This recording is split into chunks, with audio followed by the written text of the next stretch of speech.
तो ब्राह्मण खब्बू तिवारी के अलावा बाकी किसी पंडित को वो ब्राह्मण मान के राजी नहीं है। इनका इतना ही इतिहास है, इनकी इतनी ही जमीन। गोसाईगंज में अगर दो ठाकुर को लड़ा दिया जाए तो अभय सिंह के अलावा ठाकुर और किसी को ठाकुर मान के राजी नहीं। लोगों को आप बाहुबली कह रहे हैं, वो दोनों लोग सपा के ही पाले हुए बाहुबली थे।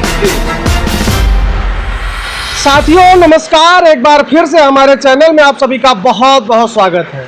इस समय हमारी मौजूदगी उत्तर प्रदेश की बहुचर्चित और अयोध्या की सबसे हॉट सीट गोसाईगंज विधानसभा पे है।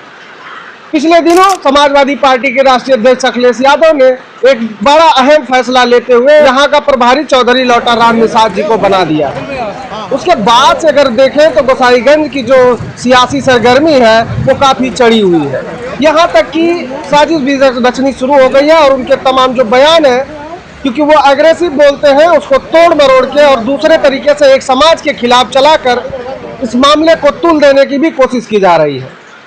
हम यहाँ गोसाईगंज विधानसभा सीट पर मौजूद हैं और यहाँ की जो राजनीतिक जानकार, एक तरीके से इतिहास जो है सियासत का जानकार है, इनसे हम बातचीत करेंगे और जो यहाँ पर अखिलेश यादव का फैसला है उसको लेकर लोग क्या सोचते हैं ये भी जानने का प्रयास करेंगे। हमारे साथ फूलचंद यादव जी हैं, राजनीतिक रूप में काफी सक्रिय हैं। बहुत बहुत स्वागत है सर। धन्यवाद आपके चैनल को। सर, जिस तरीके से समाजवादी पार्टी के राष्ट्रीय अध्यक्ष अखिलेश यादव जी ने अति पिछड़ी जात से आने वाले चौधरी लौटा राम निषाद, जिनको एक वैचारिक तौर पे कहा जाता है सामाजिक न्याय पर बोलने वाले बहुत बड़े वक्ता हैं, उनको यहाँ का प्रभारी बनाया गया है और गोसाईगंज जो विधानसभा सीट है इसको बाहुबलियों का गढ़ कहा जाता है। 2012 से जब नवसृजित हुई ये सीट, तब से यहाँ पर ये जो मैदान है गोसाईगंज विधानसभा सीट, ये बाहुबलियों का रण क्षेत्र रहा है। तो क्या लगता है इस फैसले में कितनी मजबूती है? जिन लोगों को आप बाहुबली कह रहे हैं, वो दोनों लोग सपा के ही पाले हुए बाहुबली थे। आज तक उन लोगों ने कहीं भी अपनी व्यक्तिगत कोई जमीन नहीं बनाया है, ना तो कहीं उनका संघर्ष में इतिहास है, ना तो कहीं वो किसी भी, चाहे वो, मैं सीधे सीधे नाम लेकर के आपको बता देना चाहता हूँ, खब्बू तिवारी जी कभी विधानसभा अयोध्या से सपा के टिकट पर चुनाव लड़े और उन्होंने अपनी पहचान पूरे जिले में बना ली कि मैं एक नेता हूँ। उसके बाद 2012 में मुलायम सिंह के आशीर्वाद से अभय सिंह गोसाईगंज में चुनाव लड़े और आज वो अपनी पहचान बना ले गए कि मैं एक विधायक हूँ, एक नेता हूँ। इन बाहुबलियों को की जो है केवल इतनी ही पृष्ठभूमि है, इतनी ही कहानी है। ये केवल जात आधारित नेता हैं, मतलब जातीय नेता हैं। जातीय नेता हैं। गोसाईगंज में अगर दो ठाकुर को लड़ा दिया जाए तो अभय सिंह के अलावा ठाकुर और किसी को ठाकुर मान के राजी नहीं। खब्बू तिवारी के सामने किसी ब्राह्मण को अगर लड़ाया जाए तो ब्राह्मण खब्बू तिवारी के अलावा बाकी किसी पंडित को वो ब्राह्मण मान के राजी नहीं है। इनका इतना ही इतिहास है, इनकी इतनी ही जमीन है।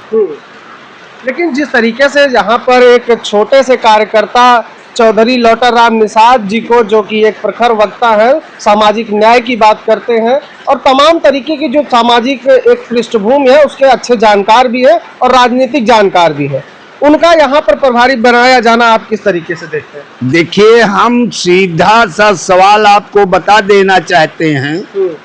लोटन राम जी के बारे में बहुत कुछ ना कह करके, चूंकि ये सपा का मामला है, सपा कैसे किसको प्रत्याशी बनाएगी, क्या करेगी, लेकिन अभी प्रभारी बनाया है। आपको मैं केवल एक शब्द ये बता देना चाहता हूँ,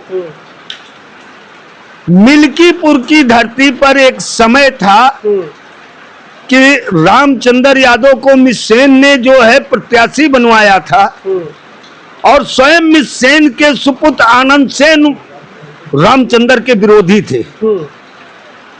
अब एक नाम हमने दे दिया तो आप जान लीजिए कितने लोग विरोधी थे। उसके बावजूद जनता ने जो है रामचंद्र को विधायक चुन करके और विधानसभा भेजने का काम किया, जबकि रामचंद्र भी एक छोटे से कार्यकर्ता थे। गोसाईगंज की जनता भी उससे अछूती नहीं है। आप एक छोटे से कार्यकर्ता की बात कर रहे हैं, न्यायिक वक्ता की बात कर रहे हैं। मैं आपको चैलेंज दे करके कहता हूं, यहाँ जितने लोग बैठे हैं इनमें से किसी को भी अगर भेज दिया जाए और अगर गोसाईगंज की जनता ने मन बना लिया है तो आप ये जान लीजिए कि ना तो धन बली ना तो बाहुबली जाएगा, तो वो कार्यकर्ता जाएगा जो गोसाईगंज की जनता के दिल और दिमाग में रहता है। ये देखिए जनता है, जनता ना धन बली देखती है ना बाहुबली देखती है। जनता अपना फैसला जब लेने चलती है तो वो ये देखती है कि किस पार्टी का।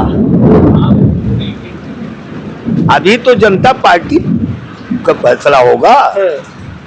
अभी आप एक जो है छोटे कार्यकर्ता और धनबली की का सवाल कहाँ है? अभी तो पिक्चर बाकी है ना। अभी तो ये एक छोटा सा सुगुफा है। लेकिन आप चौधरी लौटा राम निषाद जी को किस तरीके से देखते हैं? देखिए ऐसा है, लोटन राम जी एक निषाद बिरादरी के और एक छोटे से कार्यकर्ता हैं। भाई अगर समाजवादी पार्टी उन्हें टिकट देती है, चुनाव लड़ाती है तो बहुत अच्छी बात है। अब रही बात जनता के ऊपर है, जनता क्या फैसला करेगी वो तो अब जनता के ऊपर है। उनकी विचारधारा को लेकर आप कुछ अगर बेहतर जानते हो? देखिए लोटन राम जी का हमने जो कुछ सुना है देखा है, अपने आप में एक किसान एक गरीब का जो बेटा होता है वो इसी तरीके से सेवा दे सकता है, इसी तरीके से बोल सकता है। क्योंकि ना तो वो इंडिया छोड़ के विदेश में पढ़ाई कर सकता है और ना ही अंग्रेजी बोल सकता है, लेकिन जनता के प्रति, कार्यकर्ता के प्रति जो उनका वक्तव्य है, जो समर्पण है वो सराहनीय है, इतना मैं जानता हूँ। अच्छा, लेकिन एक चीज ये भी चर्चा है कि लोग चर्चा कर रहे हैं, लोग क्या जो भारतीय जनता पार्टी के विचारधारा से प्रेरित हैं या फिर एक तरीके से भारतीय जनता पार्टी के शुभचिंतक हैं और उसके नेता हैं, उनका ये कहना है कि जिस तरीके से चौधरी लौटा राम निषाद जी को यहाँ पर प्रभारी बनाया गया है, 5 सीटों पर समाजवादी पार्टी हार जाए। क्या इसका आपको प्रभाव दिखता है? देखिए ऐसा है, ये तो बीजेपी की बौखलाहट है।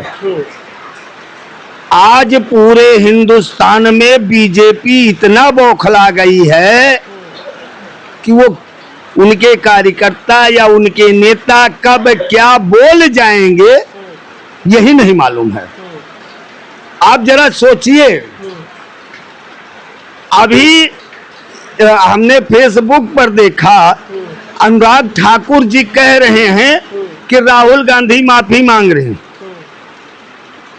मैं बताना चाहता हूं आपके चैनल के माध्यम से कि राहुल गांधी या कांग्रेस पार्टी वो माफी वीरों की पार्टी नहीं है, वीर सावरकर की पार्टी नहीं है, वो महात्मा गांधी की पार्टी है, विराट और पंडित जवाहरलाल नेहरू की पार्टी है, जिन्होंने अंग्रेजों के सामने घुटने और दलाली नहीं की है, बल्कि सीना तान करके और निहत्थे रह करके, हथियार भी नहीं उठाया है, निहत्थे रह करके यहाँ से जो है अंग्रेजों को खेदने का काम किया है। अच्छा, अभी आपने पीछे एक बात कही, वीर सावरकर, मानते हैं वीर सावरकर?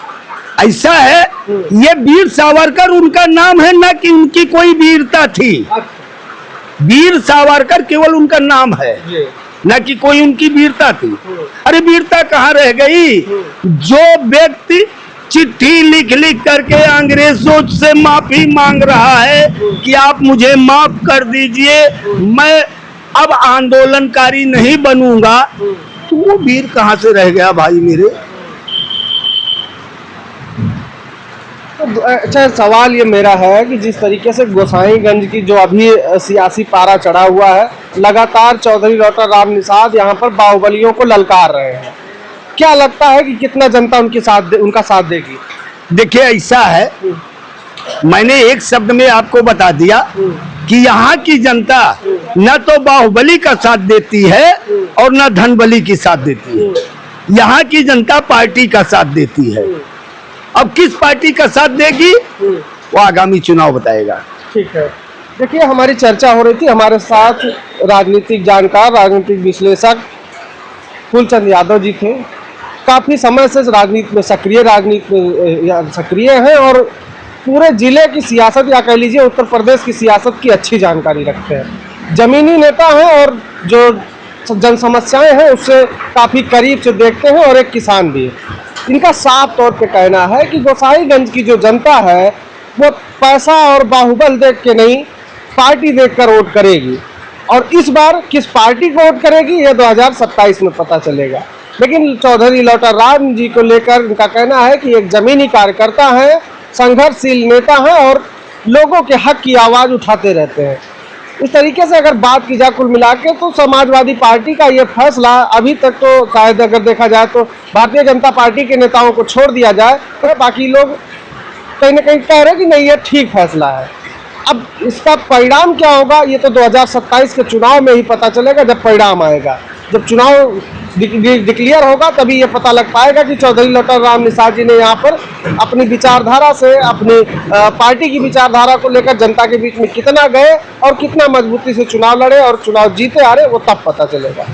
फिलहाल इस पूरी खबर पर और इस जो हमारे लोगों की चर्चा हुई इस पर आप क्या सोचते हैं उसको आप हमें ज़रूर बताइएगा कमेंट के माध्यम से। मिलते हैं किसी अन्य वीडियो में, तब तक के लिए बने रहे लोक बंधु लाइव के साथ। नमस्कार।